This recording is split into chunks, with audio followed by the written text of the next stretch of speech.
들어갑니다. 1문단 프랑스의 정신분석학자 락캉은 인간의 인식과 관련하여 세계를 상상계, 상징계, 실제계의 세 범주로 분류하고 이를 중심으로 불안의 원인과 인간의 욕망에 관한 이론을 전개하였다. 여기까지 읽었을 때 앞으로 무슨 내용 나올지 뻔히 보이시죠? 일단 세계를 세 가지로 구별을 해줄 거고요. 그리고 이 각각의 세계와 관련해서 불안의 원인이 무엇인지가 첫 번째 내용, 그리고 인간의 욕망이 또 무엇인지가 두 번째 내용, 이런 내용이 이어지겠구나. 일단 각각의 세계가 무엇인지부터 설명을 해줘야 되겠죠? 락캉에 따르면 생후 6에서 18개월 정도의 아이는 감각이 통합되어 있지 않아 몸이 파편화되어 있다고 인식한다. 하지만 거울에 비친 모습은 전체로 나타나기 때문에 아이는 그 이미지를 완전한 것으로 느끼고 이에 끌리어 거울 이미지와의 동일시를 추구하게 된다. 그러나 아이가 느끼는 불완전한 신체와 완벽한 이미지의 괴리 속에서 아이는 불안을 느끼는데 보면서 이 내용이 중요하겠다 하는 거 체크하셔야겠네요. 아이가 느끼는 스스로의 불완전한 인체에 대한 인식과 거울 속을 보면서 느끼는 완벽한 이미지의 괴리 속에서 아이가 불안을 느끼게 된다. 이게 뭐랑 연결되냐 하면 아까 나왔던 불안의 원인이 무엇인지에 대해서 먼저 설명을 해주고 있는 거예요. 그러면서 이러한 과정 속에서 아이가 자아를 형성하게 된다 하더라. 락캉은 자아를 인간이 거울에 자신을 투영함으로써 만들어낸 거짓된 이미지에 불과한 것으로 보았다. 락캉이 생각하는 자아의 개념 정의에 대해서 나온 거예요. 자아가 뭐냐 하면 거울을 보면서 만들어낸 거짓된 이미지가 자아라는 것이라고 하더라. 그리고 인간의 불안감은 자아가 자신의 것이면서 동시에 자신의 것이 아니라는 인식에서 비롯된다고 본다. 상상계는 바로 이러한 거울 단계의 아이가 가지는 이미지의 세계이다. 1문단의 내용이 모두 상상계에 대한 내용이었구나 하는 걸 마지막 문장을 통해서 정리할 수 있을 거고요. 거울 단계를 가리키는 표현이 상상계 되겠습니다. 불안의 원인이 나타났고요. 아직까지 욕망에 대한 내용은 나오지 않았고요.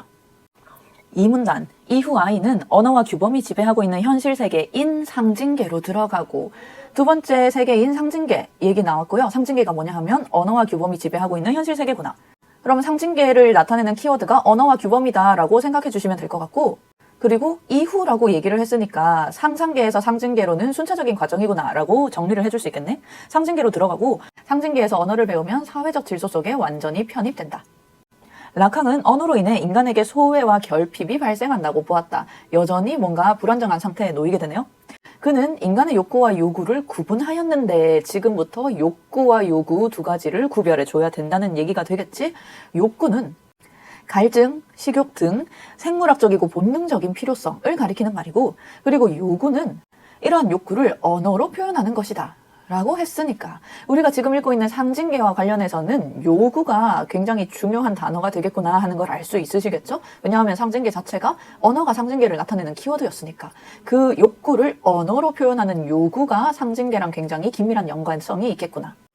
욕구는 확실한 대상을 목표로 함으로 충족이 가능하다. 확실한 대상을 목표로 함으로 충족이 가능한 건 욕구. 근데 상징계에서 중요한 건 요구일 테니까. 하지만부터 요구랑 관련된 내용이겠죠? 하지만 목이 마르다고 떼를 쓰는 아이에게 물을 주어도 여전히 짜증을 부리는 경우가 있다. 이때 아이는 물을 원하는 것이 아니라 물을 넘어서서 엄마의 사랑을 요구하는 것이다. 목이 마르다고 떼를 쓰는 게 다른 표현으로 바꾸면 언어로 자기 욕망을 자기 욕구를 표현하고 있다라는 말이죠. 근데 이때의 요구는 겉으로 드러나는 언어랑 달리 사실은 엄마의 사랑을 요구하고 있는 것이다. 이러한 상황에서 표면적으로 요구는 필요를 충족시켜 줄 것으로 간주되는 대상을 겨냥하지만 요구의 진정한 목적은 보호자의 무조건적 사랑이다. 이해하실 수 있겠죠? 아이는 절대적이고 무조건적인 사랑을 요구하지만 일정 기간이 지나면 젖을 떼야 하듯이 이러한 요구는 현실에서 실현될 수 없다. 엄청 중요하네요. 여기서 말하는 요구라는 건 현실에서 충족이 될 수 없더라. 이게 왜 중요한가요? 상징계랑 긴밀하게 연결되어 있는 단어가 요구라고 했으니까 요구의 성질이라는 면에서 중요하고요. 그리고 두 번째, 욕구랑 요구를 구별해야 된다 했는데 욕구는 아까 충족이 가능하다 했거든. 근데 요구는 현실에서 실현될 수 없다. 다른 말로 얘기하면 충족이 불가능한 게 요구다라고 정리를 해주셔야 돼요. 두 개의 차이점이 드러났기 때문에 이 문장 중요. 이처럼 요구는 욕구의 차원을 넘어 근본적으로 채울 수 없는 결핍과 관련되어 있다. 락캉은 욕구가 충족된 뒤에도 여전히 요구에 남아있는 부분이 욕망이고 이러한 욕망은 근본적으로 무조건적 사랑을 주는 존재의 결여에서 기인하므로 완전히 채워질 수 없는 것이라고 주장하였다. 욕망이라는 단어 드디어 나왔어요. 내가 왜 드디어라고 얘기하는지 기억을 해줘야 돼. 1문단에서 분명히 불안의 원인 얘기한 뒤에 인간의 욕망에 관한 이론을 전개할 거라고 얘기했었거든요. 지금부터 욕망에 대해서 락항이 뭐라고 얘기했는지야. 욕구가 충족된 뒤에도 여전히 요구에 남아있는 부분이 욕망이고요. 그리고 근본적으로 무조건적 사랑을 주는 존재가 없어서 생기는 게 욕망이다. 따라서 완전히 채워줄 수가 절대로 없는 것이 욕망이다.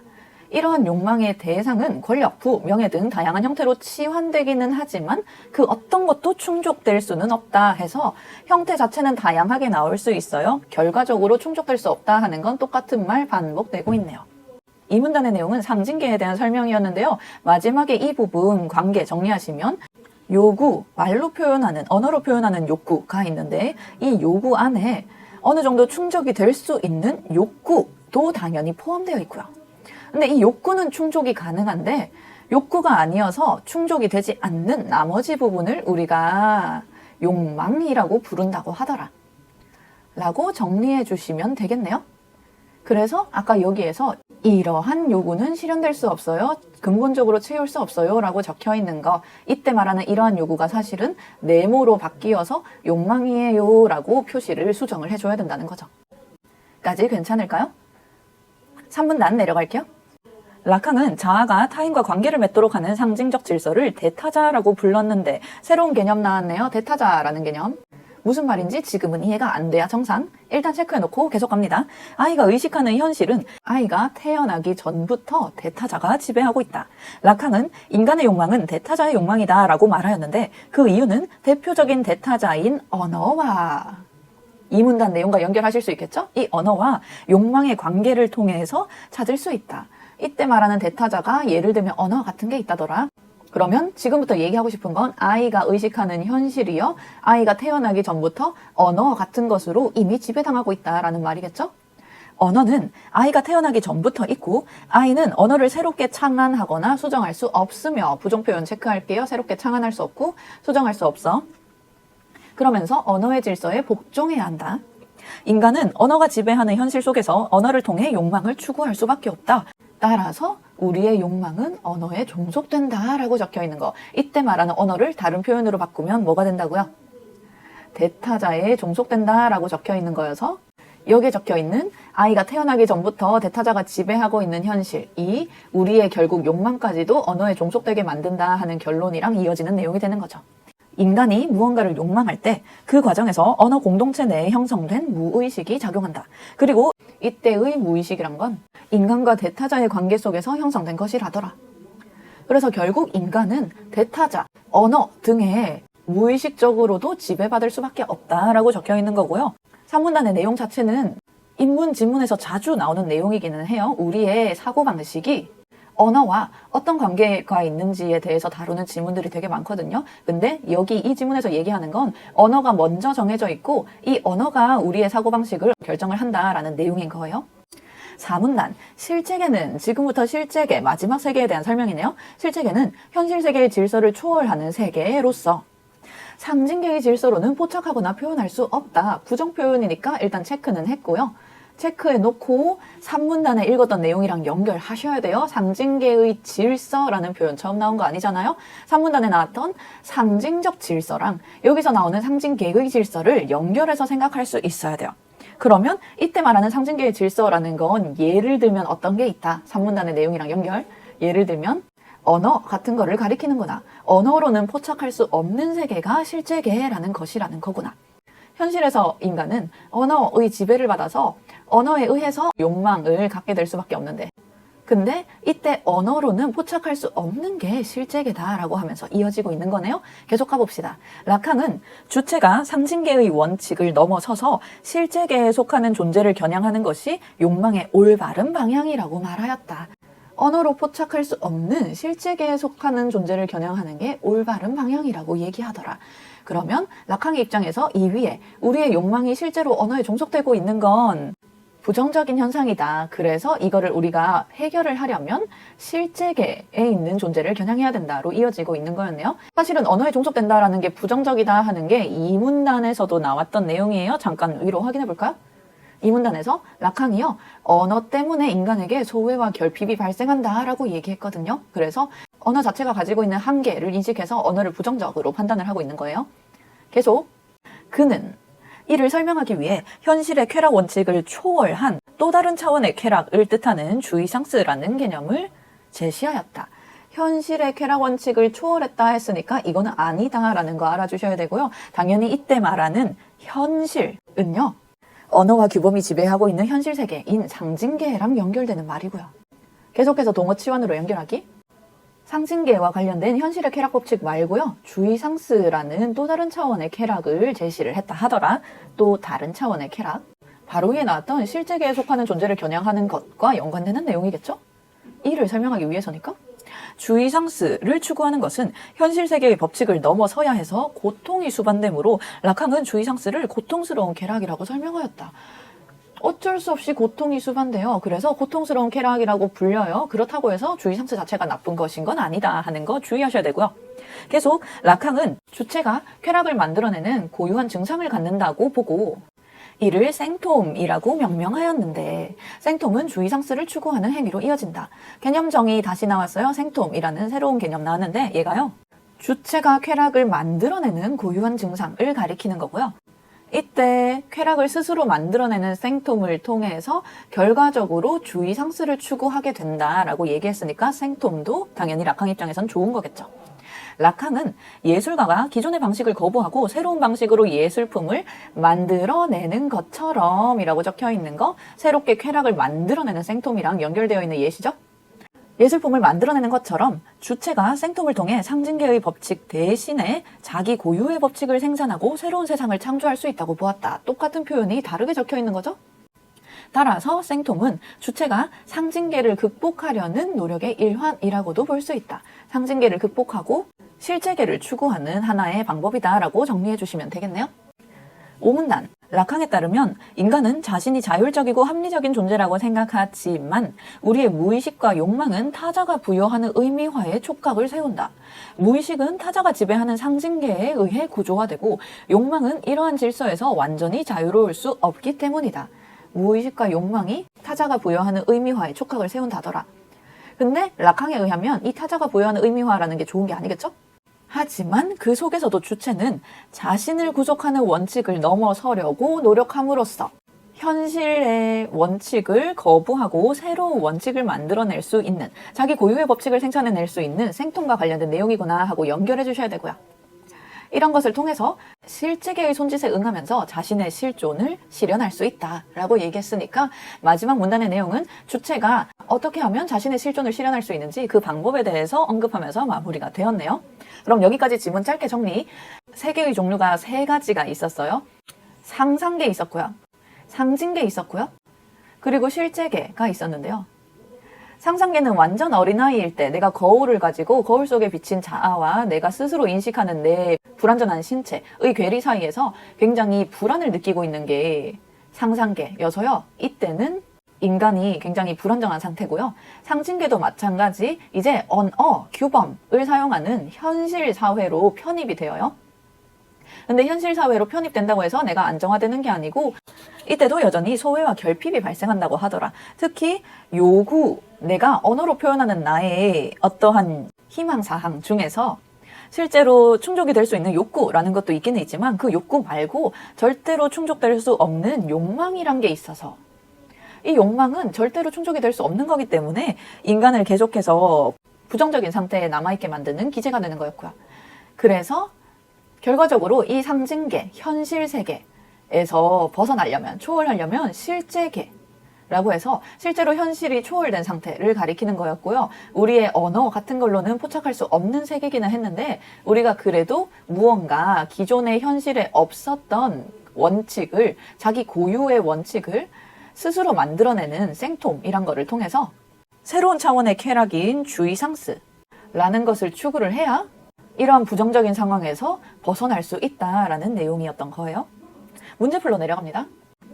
1번, 윗글에 드러난 라캉의 생각으로 적절하지 않은 것은 틀린 것을 고르는 문제고요. 1번 선지, 인간의 불안감은 자아에 대한 모순적인 인식에서 기인한다. 맞는 말 1문단에 있었고요. 이때 말하는 모순적인 인식이란 건 인간의 자아가 자신의 것이면서 동시에 자신의 것이 아니라고 얘기하는 그 인식을 가리키는 거였어요. 이 문단, 자아는 인간이 거울에 자신을 투영하여 만들어낸 거짓된 이미지다 라는 내용이 1문단에 있었죠. 3번, 인간의 욕망은 타자가 부여하는 의미화에서 완전히 자유로워질 수 없다. 타자가 부여하는 의미화에 관련된 내용이 마지막 5문단에 언급이 되어 있었어요.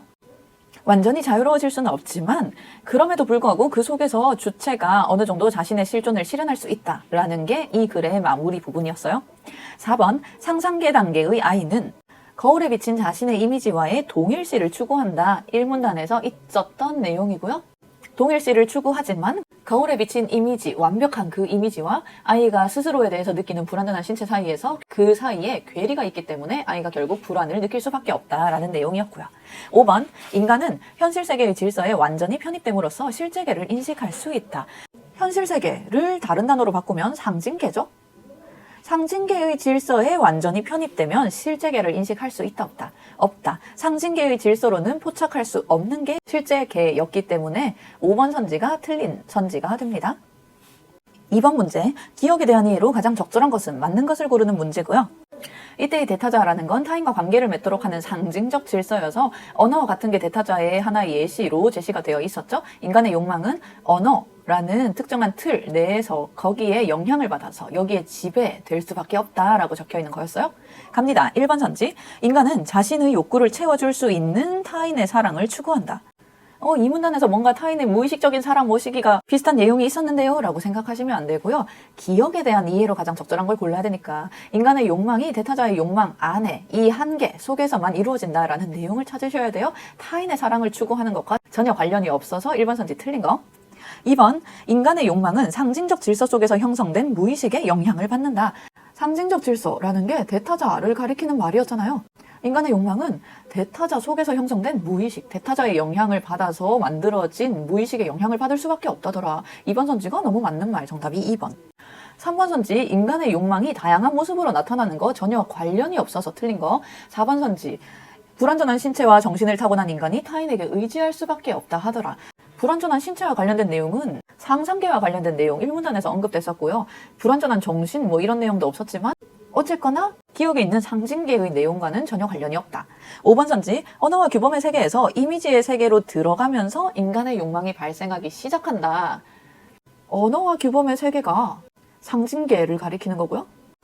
이미지의 세계는 상상계를 가리키는 말이니까. 우리 지문 읽으면서 파악했죠? 이미지의 세계가 먼저고 그 뒤에 상징계가 나오는구나, 선후 관계구나 라는 거 파악했거든요. 뒤에 있는 내용 파악하기 전에 이미 여기에서 여기로 들어간다라는 이 선후 관계 자체가 잘못 적혀 있으니까 5번 선지 틀렸네요. 3번 문제, 윗글의 라칸과 보기의 르네 지라르를 비교하여 이해한 내용으로 적절하지 않은 것은 틀린 것을 고르는 문제고요. 보기 들어갑니다.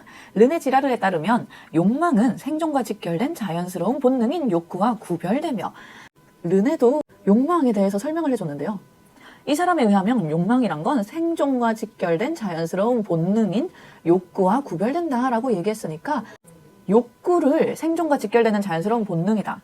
생물학적이고 본능적인 필요성을 가지고 얘기했던 본문의 라칸과 공통점이다라고 생각할 수 있겠네요. 욕구에 대한 설명은 공통점.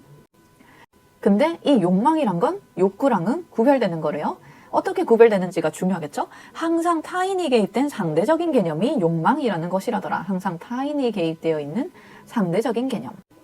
이게 무슨 말인지 그 뒷문장에서 설명해 줍니다. 그는 인간의 욕망 추구는 타인에 대한 모방과 밀접한 관련이 있다고 보았다. 그래서 타인이 개입되어 있어야 욕망이란 게 생긴다라는 내용인가 봐요. 다른 사람을 따라하려는 것과 관련된 게 욕망이라는 개념이래요. 그러면 욕망에 대한 설명은 일단 차이점이다 라고 잡으실 수 있겠네요.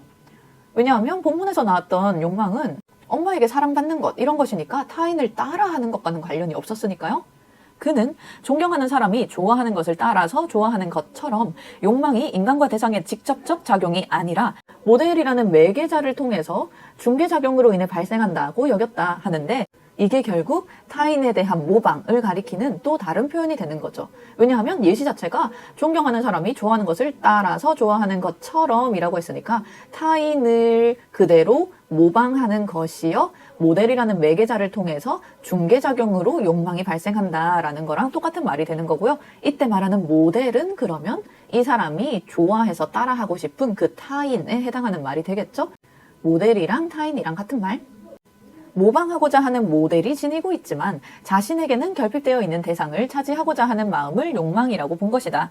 그가 보기에 욕망은 본인보다 더 나은 위상을 소유하는 타인이 있기에 생기는 감정이고, 마찬가지 본인보다 더 나은 위상을 소유하는 타인, 모델을 가리키는 거였죠. 그래서 생기는 감정이고, 이런 모방적 경쟁에서 나오는 욕망은 실체가 없고 상대적이기 때문에 충족될 수 없다고 보았다. 실체 없어요? 상대적이에요? 그 뒤에 나오는 거 충족될 수 없다고 보아요 하는 거, 충족될 수 없다 하는 부분은 공통점이네 하는 거 생각할 수 있어야 되겠죠? 욕망에 대한 개념 정의는 다르지만 결과적으로 욕망은 절대로 충족할 수 없어요 하는 건 공통점. 이런 식으로 보기 지문 읽으면서 공통점 차이점 스스로 먼저 분석해 놓으셨겠죠? 선지 분석하러 내려갑시다. 1번, 라칸과 지라르는 모두 욕망이 충족될 수 없는 것이라고 보았군. 맞는 말이고요. 역시나 공통점에 대해서 묻고 있는 선지가 나온다 하는 거 확실히 잡아가셔야 되고요. 2번 선지, 라칸과 지라르는 모두 욕구를 본능적으로 느끼는 필요와 관련이 있는 것이라고 보았군. 욕구를 이렇게 보는 거 공통점이다 했다니까요. 나올 게 뻔하다. 2번도 맞는 말. 3번 선지, 라칸은 언어를 통해, 지라르는 타인에 대한 모방을 통해 인간이 욕망을 추구한다고 보았군. 차이점이고요. 맞는 말.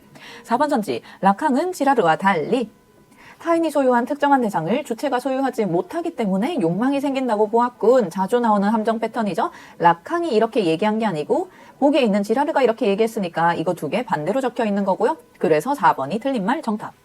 5번 선지, 지라르는 라칸과 달리 인간과 욕망의 대상 간의 매개 역할을 하는 모델로 인해 욕망이 발생한다고 보았군. 맞는 말이었고요. 차이점이었고요. 맞는 선지. 4번 문제, 라칸의 견해에 따를 때 보기를 이해한 내용으로 적절하지 않은 것은 틀린 것을 고르는 문제고요. 보기, 작가 제임스 조이스는 언어 파괴, 동음 이의어 사용 등 다양한 실험적 방법을 사용하여 글을 썼는데 그의 글은 기존의 글쓰기 규칙을 따른 것이 아니고 글을 쓰는 행위를 통해 실제계의 존재를 겨냥하려 한 것이라고 볼 수 있다. 실제계의 존재를 겨냥하려 하는 거 읽으면서 무슨 단어가 떠오르셔야 돼요? 생톰이라는 단어가 떠오르시면 좋겠네요. 주의상스까지 떠오르면 더 좋고요. 계속 조이스의 언어는 애매폭력적 언어라고 불리는데 이는 일상적인 언어에 폭력을 가해 기존의 단어를 파격적으로 변환한다는 의미이다. 폭력을 쓴다 하는 거랑 기존에 있는 거를 새로운 것으로 바꾸기 위해서 고통을 수반할 수밖에 없다. 고통스러운 쾌락이다 라고 얘기했던 주의상스. 개념 연결할 수 있으면 좋겠어요? 조이스는 기존의 언어의 가치기보다 새로운 언어를 창조하여 생톰이라니까. 새로운 규칙들을 만들어냄으로써 자신의 독특성을 표현하고 주의상스를 추구한 존재로 평가받기도 한다. 주의상스. 선지 내려갈게요. 1번, 조이스는 기존의 단어를 파격적으로 변환하여 표현하는 과정에서 고통스러운 쾌락을 느낄 수밖에 없어요. 이거를 수반하는 게 주의상스다라고 했으니까 맞는 말. 2번, 조이스가 다양한 실험적 방법을 사용한 것은 상징계를 극복하려는 노력의 일환이다. 맞는 말. 3번, 조이스가 새로운 언어를 창조하여 사용한 것은 현실 세계의 쾌락 원칙에 충실한 게 아니죠. 현실 세계의 쾌락 원칙을 벗어나서 이거를 초월하려는 행위가 조이스가 하고 있는 거니까 초월하려는 으로 바꿔주셔야 돼요. 새로운 차원의 쾌락이 주의상스다라고 지문에 적혀 있었으니까. 4번 선지, 조이스가 애매폭력적 언어를 사용한 것은 생통을 통해 자기 고유의 법칙을 생산한 행위라고 볼 수 있겠군. 맞는 말. 5번 선지, 자신의 독특성을 표현한 조이스는 자신을 구속하는 원칙을 넘어서기 위해, 다른 말로 얘기하면 어떤 세계의 질서? 상징계의 질서를 넘어서기 위해 노력함으로써 실존을 실현하려 한 존재이다. 마지막 문단에서 이런 방법을 통해서 실존을 실현할 수 있어요 라고 언급하면서 마무리됐으니까 당연히 맞는 말이고, 여기까지 이 지문 마무리하도록 할게요. 고생했어요.